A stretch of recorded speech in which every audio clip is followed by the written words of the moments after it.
Hello and welcome back to CTRL-AC. My name is Cole. My name is Andrew. CTRL-AC is the podcast where we talk about honey. Just like every other podcast at the moment, we're going to get into the honey story in a minute. It's pretty crazy, but... Yeah, honey story is crazy. We're going to get to that in a second. iOS 18.2.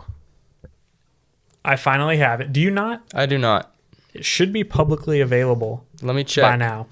But that adds what I have found to be the most useful Apple Intelligence feature by far. And that is ChatGPT built into Siri. So I've been using this all the time. So 18.1 added type to Siri. So you can like tap at the bottom twice. Siri pops up. Now I can just type like an advanced question and then it says searching with ChatGPT and answers it. Super, super helpful. I could see how that could be helpful. Yeah, last night I was watching the Ohio State and Texas game. Go Buckeyes.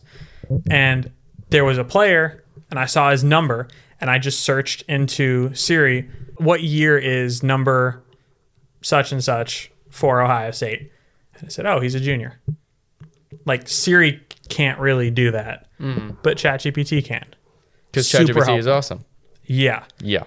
But I've been using it a lot for stuff like that. I'll just say, like, activate Siri, and I'll say, ask ChatGPT, and then Do you have to give it the prerequisite ask ChatGPT? Sometimes. So if it's a complicated enough question, I find it just searches ChatGPT on its own. But other times it just tries to do it with Siri and then says, like, I can't do it because I'm incompetent. Siri has been bad since 2009. But this makes it fine. Yes. ChatGPT, like, on hand like that. Very 100%. nice. This is the story I've been looking forward to talking about the most. I've always wondered about honey. I was along that, like, Markiplier train, like, how does honey make money? For those who don't know, Honey is a free browser extension that you add to Chrome, and then when you're shopping for something, it has a little pop down and it says we found coupon codes, and you click apply, and it makes the thing you're purchasing cheaper. But how could it not be great? Right? How does it do that though? You may ask, right? Sure, like it might throw text in the promo box, right?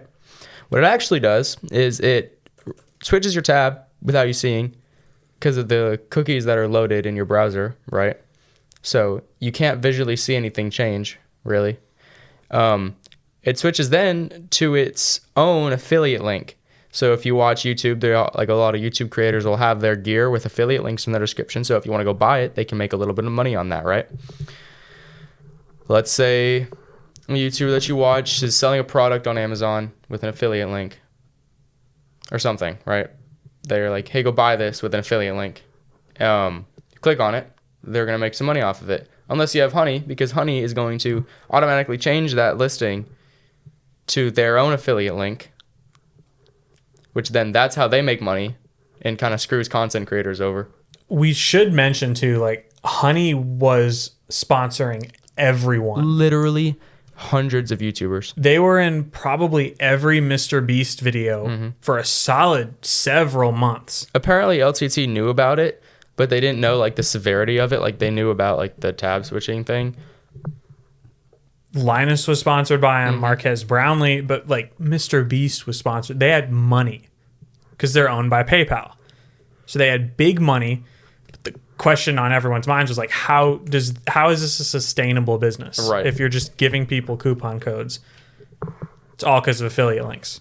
That's how So, they're like, making their if money. we have an affiliate link and you go buy, like, the podcast mic we're using, we get a little bit of kickback from it's that like sale. 5%, right, or something? Yeah.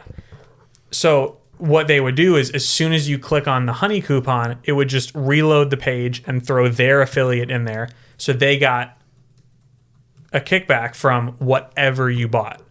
with the coupon code. What's crazy is that even if Honey didn't find a coupon, it would pop up a little thing that says, you have the best price guaranteed. There are no coupons. And then when you clicked the X to click it away, it would still reload the tab really quickly, throw their affiliate in there, and they would get money. Super, super shady. This is all explained really well in a Mega Lab video. It's like 20 minutes long. He breaks down how all this works, how he uncovered it. He even like made his own NordVPN affiliate link and then purchased 2 NordVPN VPN subscriptions. Yeah.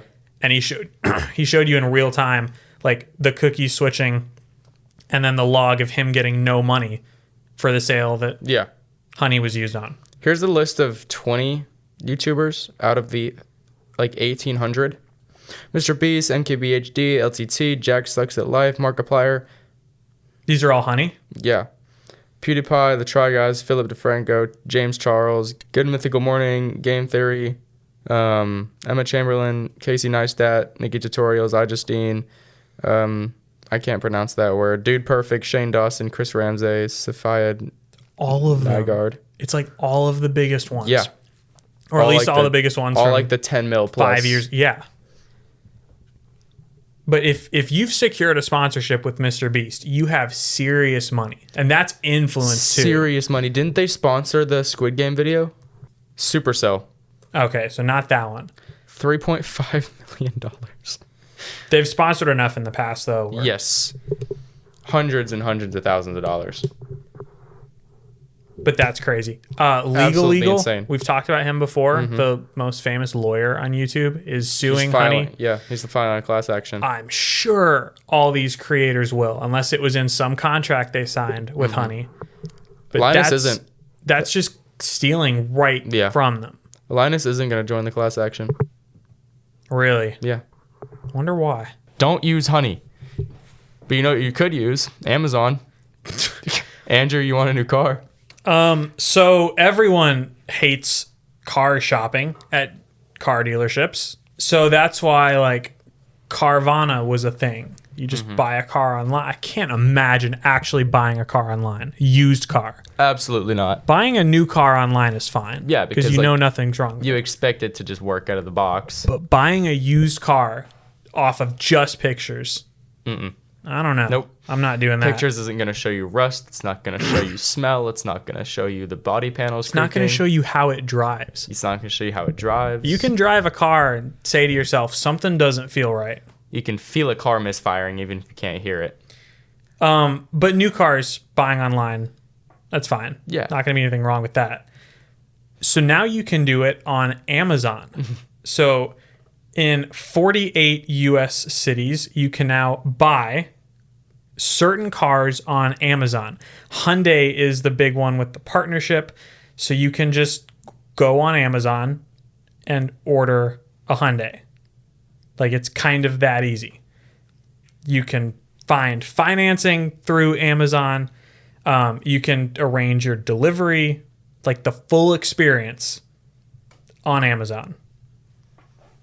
In theory, this is pretty great, especially for new cars. And especially because of... I think this would have worked a lot better back in 2020. I feel like they could have made a lot more money back when people physically couldn't leave their houses. But also, like, why would you not just order it off Hyundai.com? They gotta go get it from the dealership, get your trade in. I don't know. There's just something about Amazon that would make me... Honestly, out of all of the websites to buy a car from online, I feel like Amazon would be the best one just because of how reputable it is. Like you do get a gift card through yesterday. You got $2,300 off if you ordered on Amazon. But I don't know. This is what Tesla does, and it works really, really well. You order the car online. It gets delivered to a Tesla. They don't call them car dealerships. What do they call them? There's a Tesla dealership in Fort Worth. But they're Tesla stores. Like, they don't hold inventory. It's weird. But it just gets delivered, and you go pick it up. Yeah. It works really well. Like, if you're buying a new car, that's kind of the preferred way to do it, I guess. Okay, we are from Dallas. and Dallas is one of the cities that will support this. So if one of y'all want to sponsor this, we can buy an Elantra N or something. Let's see. Find, buy, go. Shop available cars. Oh, it looks like a car dealership website. What's it called? Amazon Auto. That's automotive parts and accessories. Oh, wait a second. This is just showing like local Hyundai inventory. Oh yeah, I'm just on its showroom. 2025 Venue Limited. Clay Cooley Hyundai. Okay, so it's the same thing. Buy on Amazon, pick up at a dealer. So this is no different than just buying a car on its website. Yeah, I guess so. So you're not actually building it. Did you see Honda is working on a manual CVT? How does that work? How is it not just no longer a CVT? No idea, but it's gonna be. What does that mean? I think they're gonna, instead of having gears in the transmission, it's gonna be like the belt pulley system in the transmission, but you can switch between pulleys for different torque ranges. Because CVTs in theory are great. But in Nissans, they're some of the worst possible they literally transmissions. blow up every 50,000 miles. Like the amount of Nissan Altima CVTs that have been in the junkyard that I have that are like, hey, I need this rebuilt. Probably like 20 in the last 3 months. I'm not even joking. I've unloaded so many Altima and Maxima transmissions and Rogue and what is the other one? I don't even know. Juke, kicks. But you can be in a gear and then you just hit the gas and the RPMs fly up and then they just stay there. It's like having a burnt out clutch on a manual car. You remember when I smoked the clutch on my Civic and it would start accelerating, but it would just. Yeah. It's like having a burnt out clutch that has a little bit more grip on it. It's terrible. Have you ever had the displeasure of using paddle shifters on a CVT? Pretty sure my grandma's Maxima is a CVT. Drive it with the paddle shifters and downshift, and it's the most miserable experience. Hold on, let me look. 2023. Yeah, it's a CVT. Okay, after seeing it, it is quite literally just Carfax or Autotrader.com for Hyundais. Amazon owns Ring. Ring makes doorbells. Ring doorbells are fine. You know what would be possibly a lot better? An Apple doorbell. Yes. So there is a rumor circulating that Apple is working on a smart doorbell.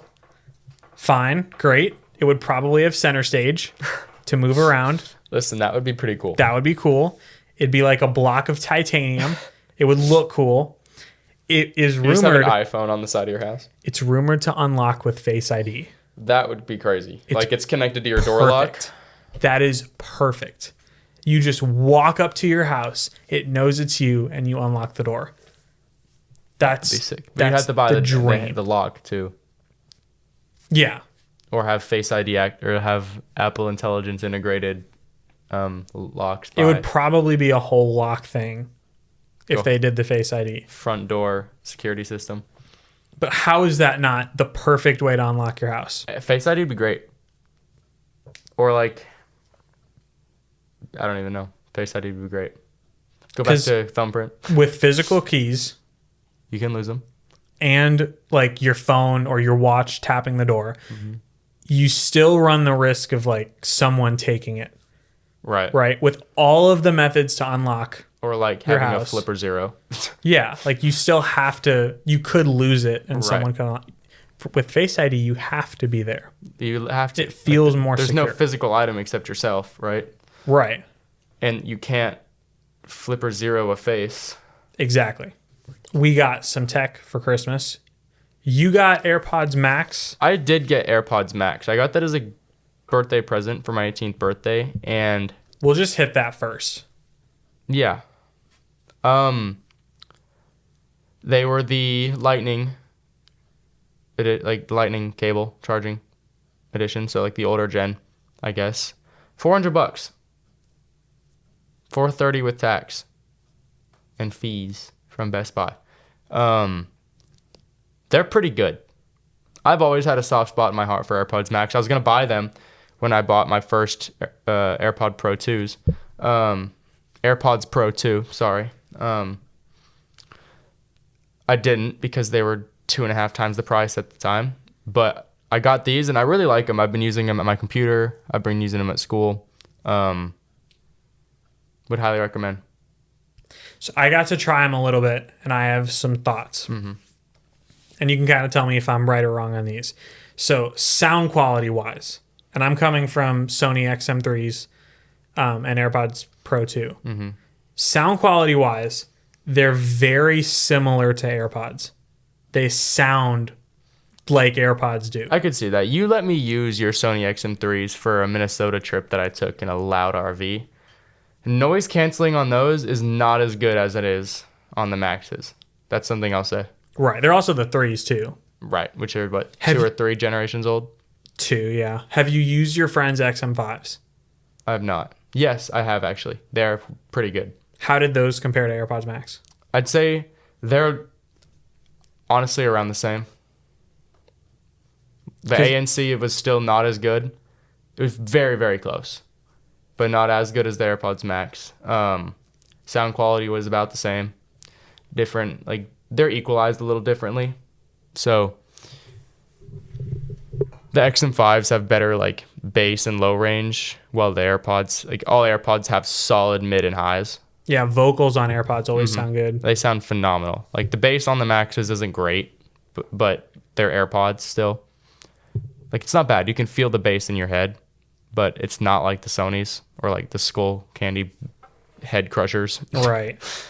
But transparency on the AirPods Max is also phenomenal. Great. Oh my gosh, it's amazing. I can sit at my desk and watch YouTube and still hear, like if I'm being called down for dinner or something. Yeah. It's awesome.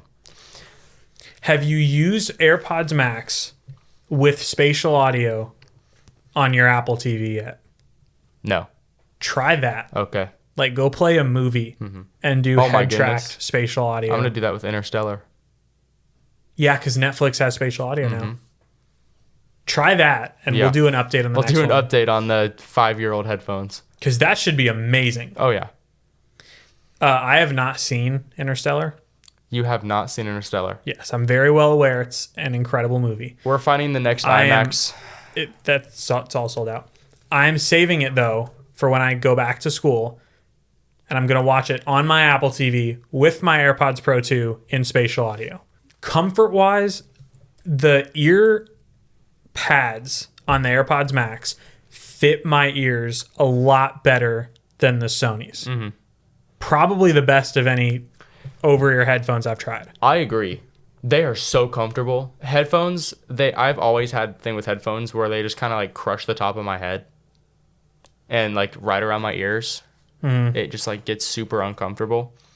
They're perfect. They feel heavy in your hand, but they don't feel heavy on your head. I disagree. I think they feel heavy on my head. They grab your head enough, like they squeeze your head enough to where it's not uncomfortable, but they hold themselves. And then the nice band at the top is not, it doesn't hurt. Like it's just a mesh band. There's no metal. There's no plastic. The materials are really nice. Mm-hmm.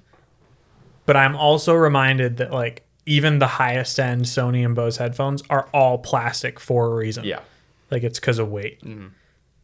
And the AirPods Max, I feel like if they just went a little plasticky, just a little bit, took a little bit of weight off, they'd be perfect. Honestly, I think it would kind of take away from the luxury. Like, I know, and that's why they can't. Yeah. Because the AirPods Max are a luxury product too. Mm-hmm. It's a status symbol. People buy them to flex. Literally. It's why you bought them, and I know it's why you bought them. Listen. I just wanted good over-ear headphones to work out, and it came across my desk. Oh, XM5s, brand new, USB-C charging. This came across my desk. $400. This deal just came across my desk, Johnny, and I have to tell you, this was the deal of a lifetime, and I had to take it. No, I've always had a soft spot for Maxes. I just like them. I like the way they look. I like the way they feel. They sound good.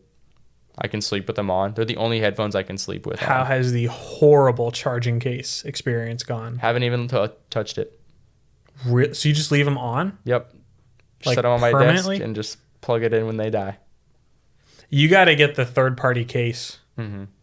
because the AirPods Max case shuts them off. It's not a case. It's like a little sheath. The Holster. piece of It's a holster. what material is it? Like nanofiber fabric. Okay, it shuts them off because when you put them in there, there's a little magnet, and it lines up with the magnet on the AirPods Max, and it shuts them off. Yeah. There's a third-party case that just has the same little magnet, but it like zips shut. If you drop it, it protects them like a headphones I'm case so scared does. about dropping them. Oh my goodness. Because if they drop, they're broken. Even if you put them in a backpack, like something can slice the mesh. Like if you put stuff in a backpack enough times, it gets jostled around. And You know what else is really annoying? Whenever you put them around your neck, if you want to have the cups facing down, like onto your chest, you have to flip the headphones the other way around. yeah, they don't sit naturally like that No. around your neck. They go upwards and have them facing They out. also don't fold. They don't fold. They don't just fold up. I don't into really a care little- about that because I feel like all folding mechanisms on headphones go out eventually, and they just kind of get that. Oh, you mean like when you pull them up, like it just falls? Yeah, like it'll just. Yeah, I guess. But at least they fold. Yeah, I don't really mind. I keep them at my desk and use them for YouTube at like 12 o'clock at night. The thing that would make me get the AirPods Max is I could probably edit with them because they have the H2 chip or whatever. So there's no editing latency on my Mac. That would be nice. Because with the Sonys, great for editing. I just have to plug them in. AirPods Max, though, no lag. Yeah. For Christmas, I received an Apple Watch Series 10. I know you were hyped about that. Yeah, my Series 5 was not making it through the day. The battery life on the Series 10 has been phenomenal. The lowest I have drained this watch to after a full day of usage was 38%. Wow. So I woke up today and I just did like around the house stuff, and it's almost noon and I'm at 96%. But I will consistently end the day over 50%. That's which is solid. Great. So I can, if you track a whole workout with it, if you take calls on it, maybe you'll kill it. But have not had a battery life problem. That's Screen awesome. looks great. Performance is fine. Like it's all snappy. And I do actually see the difference in the what is it called? Wide angle OLED, where you can like see it from a wider angle. You can kind of notice that, but has been pretty good. I'll probably write a whole review on it, just because why not? Exactly. But I've been very impressed so far. Coming from a Series 5. If I was coming from like a Series 9, And be like, oh, another watch. nothing. You know what else is stupid? Nothing. Dell killing their flagship laptop. What the heck? So No, what the heck? Stop it. What the they heck? didn't kill it. They just renamed it. Exactly. It's still alive. But the XPS, that's like Dell. Like the Dell XPS is what you buy if you want a Windows laptop. We've entered the CES part of the script. So CES, Consumer Electronics Show in Vegas. Crazy, crazy tech announced. We're going to cover a little bit of it. So Dell XPS is gone. They have created a very innovative new naming scheme. We now have Dell, Dell Pro, Oh my gosh. and Dell Pro Max. There's no way. There's no way. So Why? So, Dell is like the cheapest mid-range Walmart laptop. Yeah. Dell Pro is like XPS level, and Dell Pro Max is your high-end productivity editing workhorse laptop. That's ridiculous. That is absolutely ridiculous.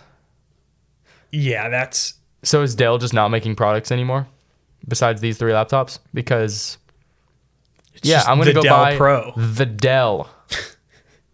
Hold on. Do you want the Dell Premium Plus or Base? Do you want the Dell Pro Premium Plus or Base? Or do you want the Dell Pro Max Premium Plus or Base? There is literally a laptop now called the Dell Pro Max Premium. This is incredible. Oh my gosh. This is terrible. Wow. Dell just sold hard. Oh no, this is worse. At first I thought this is fine because it's easier to understand. But now I have to explain to family members like Dell Plus and Dell Pro are not two different things. Dell Plus is a model of Dell Pro. Oh my God. Like when I would get asked, I want a Windows laptop and I have like $1,000-ish. I've been asked this before. I just say Dell XPS. Yep, that's the go-to. XPS 14. $1,000 I want it bigger. Yep. XPS 17. or XPS 13, 13 and 15 or whatever it was, or 14 and 16. Something. I don't remember. Doesn't matter now. You get the Dell Pro Max Premium. Dell Pro Max Plus. Wait, so which is better? A Dell Pro Premium or a Dell Pro Max Base? Dell Pro 13 Premium. So the Dell Pro Premium will get you a Intel Core Ultra 7 268V, Windows 11, Intel Arc graphics, 32 gigs of RAM, 1 terabyte of storage, and a 13-inch display. Where's the Pro Max? Oh, they changed their PC naming scheme too? Okay, so they aren't selling the Pro Max at the moment. Only the Pro. This is the greatest paragraph I've ever read. This is from The Verge. Until Dell's lines are fully turned over, there may be even more confusion when, for example, customers are cross-shopping current XPS laptops with Dell and Dell Premium ones, or when businesses have to consider a fleet of leftover Dell Precision notebooks or newer Dell Pro Max / Dell Pro Max Plus / Dell Pro Max Premium models. Oh my gosh. Yikes. Yikes is definitely a way to put that. All right, well, I wish all of you the best of luck when you're trying to recommend laptops now, because yikes. Yep. NVIDIA thankfully kept their same naming scheme, so it's not confusing. The 5000 series of GPUs is out, and the big headline is, we all know how the NVIDIA line works. Mm-hmm. There is 70, 80, 90 with TIs thrown in there. But the big ones, 70, 80, 90, are like the 3 tiers of graphics cards. Yeah. Everybody knows the NVIDIA 50, 60, 70, 80, 90. Right. The big headline is the 50, 70 is the same performance as the 40, 90. So last year's high-end card and this year's low-end card. There's a lot of... A term somebody threw out was fake frames. So DLSS is an AI frame generator for games, essentially. So there's different DLSS things, all right? There's DLSS 4x, 3x, 2x, and 1x, and those are a ratio. So DLSS 4x is 4 generated frames per single rendered frame. So like if you're playing Fortnite at 30 FPS, right, without DLSS on, and then you switch to DLSS on, 4x, you're getting 30, your GPU is rendering 30 frames per second. But DLSS is going to generate 4 more frames for the 1 frame that your computer rendered. So basically it looks at frame number 1 and frame number 2 that the computer has generated. Mm-hmm. And then it fills in what it thinks happened in between those. Yep. With 1 to 4 different frames. And DLSS is being used in the benchmark that shows 5070 is the same as 4090. So you can get 4090 numbers with a 5070 for $550 with DLSS. And so it's a little misleading. A little bit. But honestly, I'm not even mad. $550 for a solid mid-range card. Not bad. I'm probably going to end up selling my 3060, saving up a bit of money and getting one of these for $1,000 because markup. Honestly, the 5070 Ti might be the move though. $750 for what is that? 8 more gigs of RAM? Yeah, I guess so. Let's see. 5070 Ti. 5070 Ti will be 2 times faster than the 4070 Ti. Yikes. Yeah. So the 5070 is, what was it, 550? Mm-hmm. Supposedly. $549. Crazy. RTX 5080 is $1,000 and 5090 is $1,999. Linus is buying a 5090. He didn't buy a 40 series. He kept his 3080, and he said he will be buying a 5090. Why wouldn't he buy a 4090? Because he promised he wouldn't. Why? Because he had a 3080. Oh. But yeah. Also, remember the 4090's catching on fire problem because of the cables being crushed? Oh, yeah. They changed the layout of the pins, so now they're angled and inside the card. Oh, good. Yeah, so your 5090 is not going to catch on fire. And it's a double slot. Yeah, I was just going to mention that. It has 2 fans on it, on the bottom, and they're both intakes. So it's just pushing air through this thing. This is a beautiful card. Yeah, it looks very nice, It is too. gorgeous. Oh, my goodness. But yeah, the 5090 gets well over double the FPS with DLSS. We'll run some tests when you get your 5070. Yes.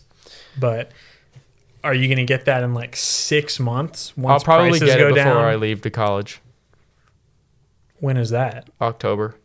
Oh, but then you're just a few months away from 6000 series. But I'm not going to buy 6000 series. Because if you think about it, 6000 series comes out, everybody's going to be selling their 50 series cards for cheap. Like I'm going to be selling my 30 series card for cheap. You need to get on that. What? Selling your 30 series card. No. 3060s sell all the time for $250. But a couple months ago, it would have sold for a lot more than now. 2020 could have sold that John for like $7,000. Other CES tech includes a robo vacuum with a robotic arm that can pick up trash. This is cute. Like, so if there's a sock in the middle of your floor and your robot vacuum goes by it, you know, the lame LiDAR vacuums would simply steer around it. This just picks it off the floor with an arm and moves it. It doesn't collect it. It just moves it out of the way. So it would then presumably have to move it again to get that new spot. This seems like crazy overkill. Nah. Are you sure? No. How much is... Do we have a price? Do we have a price? Let me search the page for the dollar. Oh. Okay, it's $1,600. No. I take it back. Is it worth an extra $1,000 to have the sock moved a little off the floor to get that spot? It is convenient. Otherwise, the robots... But is it worth the extra $1,000? Is it worth a 5080? No. Maybe like $200 more. Or like $250. Why can't it just push it? Because it's a vacuum. It like sees it, deploys a little scoop, and just... Like a snowplow. Yeah. It just pushes it. Speaking of snowplow vehicles. Oh my goodness. Vehicle transition. iDrive has a new update. Yes, it is very, very cool. Goodness gracious. I have thoughts on this. So, I've spent some time in BMWs. iDrive in like 2018, 2019, pretty bad. Not a good infotainment experience. Starting in 2020 with the, I guess with the like the 1-gen old M5 and then all of the G80s. That iDrive was solid. Wireless CarPlay, the dash was all a screen. Like that was pretty solid. New iDrive, which you've seen, is like the one giant screen in all the BMWs. Yeah. I think that's fine. That took a lot of the buttons off of the like the climate controls and it put them on the screen. Mixed feelings on that, but I think that's kind of fine too. This is crazy though. So this takes the dash and kind of puts it way up front. So think Tesla almost. Scroll down a little bit and look at the picture. That looks like a Cybertruck dash. It does. With all of that extra space before the screen. So think Cybertruck dash, but there's a screen way out there by the windshield. This makes me sad. I don't love this. I don't like this new interior shift to just being as little as possible. I love like the fine details in interiors, like the curves and the like different way the fabric is. I like the screen. The screen is awesome. Like the sideways slanted. Mm-hmm. I think that cool. looks fine. It looks a lot better than the current iDrive. Is that little dash screen going to have next gen CarPlay? Oh, I don't know. Is that still a thing, or are they killing that secretly? So they said it would be announced by the end of 2024, and 2024 ended, and we have nothing. They may have just forgotten about that. But the center screen on this looks great. The wheel is hideous. It's a wheel. It really doesn't look good. No. If those are touch capacitive buttons too, Oh my gosh. yikes. You know what else is yikes? We've talked about how much we hate Microsoft's Bing. It is terrible. It's not good to use. They're liars. They're money-grabbing meanies. The number one search on Bing is Chrome. Yes. That should tell you all you need to know. There's like, what, 3% of Microsoft or 3% of Windows users use Bing? It's terrible. In an attempt to swing people from Google to Bing, which is a desperate, desperate attempt, Yes. they just made the Bing page look like Google. Yeah. So if you type Google, it doesn't work anymore because they got called out so brutally. Yes. They walked this whole thing back. But if you typed in Google on Bing and hit search, it would bump all of the search results way to the bottom, and then it would put a Bing search bar that looks exactly like the Google search bar. It's got the low poly characters in the middle. It's terrible. It's a solid white screen with the roundish search bar with the fun. Like, come on. And then way at the bottom, you can see your actual search results because you're still on Bing. Right. Pretty low, Don't use to be Bing. honest. You need to uninstall Bing immediately. Did I tell you about the process of uninstalling Microsoft Edge on Windows 11? It is just right brutal. click on No. install. There's no uninstall button. You have to go into source files. You have to give yourself admin privileges with the Is command it prompt. genuinely like a default app? It's not just the default app. Like, it is a software locked app. You have to go into command prompt, give yourself different admin privileges just to get into the source files, and then delete them out of like the system files. It's terrible. Yikes. I don't even try to uninstall it anymore. I just change all my... But even sometimes if I like open a link in Notepad or something, it'll still take me to Microsoft Edge. The worst part of building a computer is having to open Edge one time to download Chrome. It's terrible. A few more CES gadgets. We have a smart spoon that uses, a smart spoon. Yes. Like you have to charge your spoon. Yep. Like you can't eat cereal in the morning because your spoon's dead. Come on, kids, charge your meth spoons. But this spoon uses electromagnetic, or not electromagnetic. It uses electricity to trick your brain into thinking there is more salt in the food than there actually is. Oh my gosh. You need sodium to function. But too much sodium is also not good. So if you're trying to lower your sodium, like a low sodium diet, you just eat your, what's a food that has broccoli. a lot of salt? Your soup. You eat your soup with no salt with the spoon, and it like zaps your tongue. No. And you think there's salt in it. Nope. There would presumably be an app. And a lawsuit. Yeah, I don't know. Your spoon burned my 3-year-old's mouth. What if you just crank it up to the max? How salty would the spoon be? Just like drinking straight out of the I Atlantic want to try Ocean. this. It sounds cool. Okay, I see this topic in the link or in the doc without a link. What is Reels Tech? It is all of the reels of CES tech I have saved. We're just going to rapid fire through these on a scale of 1 to 10. You're going to tell me how cool you think this is. Okay. So cool factor, and then how actually practically useful it is. Okay. So a TCL phone with a button on the side that switches the display from a normal LED display to an e-ink Kindle-like display. Good, practical. Honestly, I don't think it needs to be a physical button on the side, but I think it's sick. that's sick. And if you just like need your phone as a clock or like an alarm clock, you can just switch it to e-ink. Or at night to read. Yeah, anything. Because e-ink saves battery life very, very much. E-ink displays can last like 30 days powered on a regular like 4800 watt hour doesn't battery. blast your eyes. Exactly. It's like if you're or like you're cooking and you need a recipe and it's like 2 o'clock in the afternoon, your phone's about to die. Switch it to e-ink. Boom. No more dead. All right, next one. Let's go. We have a case for your phone that has a battery in it. And then it comes with a dock. So you take your phone, you drop it in the dock, it lowers into the dock, swaps out the battery in the case, and raises it back up. The dock charges all of these mini batteries. So whenever your phone is low, you drop it in the case, it's there for 2 seconds, and then it How fast charges does it swap? 2 seconds. It's really fast.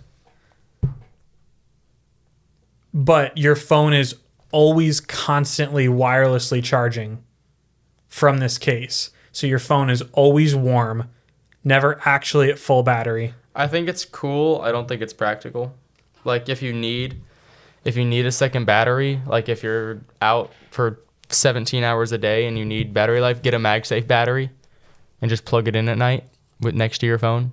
Yeah. A whole docking station to swap out batteries. Like you're not using that much battery on a modern phone. Plus your phone's always charging too. And it's always going to be charging, which degrades your battery health. And it's always going to be hot, which can damage internals and degrade battery health. And it's uncomfortable in your hand and in your pocket. Imagine it's summer in Texas, 115 degrees, and your phone is just cooking itself in your hand. If you use your phone in your car, like in the middle of summer, with maps and charging. No, I'm not even joking. If my phone's on the passenger seat in my car and the sun's hitting it in the summer of Texas, it will overheat. Yeah, my phone cranks up to 2,000 nits of brightness for 20 seconds in the heat, and then it is gone. 2 more. Yep. Laptop with a rollable, extendable display. So you open the laptop and you think to yourself, I need more vertical screen real estate. You press a button and the top of it expands. How chunky is it? Not horribly chunky. About how many inches? I don't know. If you had to take a gander. Maybe like gaming laptop thickness. Not bad. But it's also like a plasticky rollable flex display. And moving parts. Okay. And moving parts in a laptop is an issue if you're on a plane, right? Like if you carry it around, right? Like it's going to move around. I'd say it's cool, practical-ish if you work in an office and you don't want a desktop. But why the vertical space? Vertical would help you more than you'd think. Like big documents, big spreadsheets. Expanding the window upwards. Some people like reading longer instead of wider. What about TikTok? On the vertical. TikTok on a, what would that be? 16, no. Hold on. 16 by 30 display. Yikes. And then the last one is a TV with suction mounts on the back. You press it up against a wall, it vacuums all the air out of the suction things, and you've mounted your TV to the wall. So that cool, practical. No further comments. What if the suction things break and your TV just falls off the wall? Depends. I mean, like, what if your TV mount breaks and it just falls off the wall? Your drywall anchors are faulty and they just fall off the wall. I guess I trust a drywall anchor more than a suction cup. Ugh. I don't know. Don't hang your TVs off drywall anchors, please. They are not good. Drywall is like 20 pounds maximum capacity. For the past like year and a half, every couple episodes we say like, oh, there's an update on the TikTok ban. Yep. This is the closest it's actually been to happening. And unless the Supreme Court walks back its TikTok ruling, it will be banned in the US January 19th. And that's kind of it. Kevin O'Leary said maybe he would buy it. Elon kind of joked about buying it. None of them have actually like made efforts to buy it yet. Mm-hmm. Unless they do in the next few days, TikTok's gone. Yep. If this actually happens, we will talk about the insane effect this has on like the music industry, yes, the creator industry. Right. If you're like, I'm sure you've seen ads like on YouTube, like TikTok's about to get banned. Now's the time to make money. But like, if you are aspiring to be a content creator right now, get on Instagram. And make Instagram content. Reels is about to blow It's up. going to blow up with like just dense, Okay. lots of content. Where do they go? YouTube Shorts or Instagram Reels? Instagram Reels. Not YouTube Shorts. No, YouTube Shorts is such a terrible experience. Yeah, Reels is pretty great. Reels is great. Except editing them on the Instagram app. Terrible. Do not do that. People edit their Reels in the Instagram app. Yeah, don't do that.